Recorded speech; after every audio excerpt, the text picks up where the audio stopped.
નમસ્કાર મિત્રો, આપ જોઈ રહ્યા છો વોઇસ ઓફ ગીર સોમનાથ. ગીર સોમનાથ જિલ્લાના સુત્રાપાડા તાલુકાના ધામળજ ગામ અત્યારે ઉકળતા ચરુ જેવું બન્યું છે. છેલ્લા 15 દિવસથી અહીં પીવાના પાણીના ટીપા માટે લોકો તરસી રહ્યા છે. અને જ્યારે ધીરજ ખૂટી ત્યારે ગામની મહિલાઓએ રણચંડી રૂપ ધારણ કર્યું છે. જુઓ આ દ્રશ્યો, આ ક્રોધ છે એ માતા બહેનોનો, જેમને ઘરનું કામ છોડીને રસ્તા પર ઉતરવું પડ્યું છે.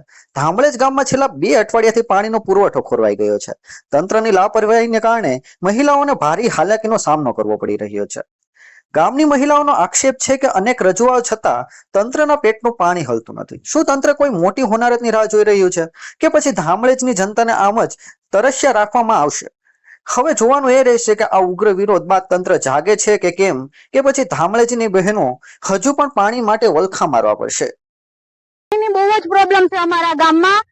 સવા મહિનો થયો પાણી બિલકુલ બી નથી. અમારે ક્યાં ભરવા જાવું પાણી? 20 માણસનું પરિવાર હોય, પાણી ક્યાંથી લાવે? મહિના દિવસ સવા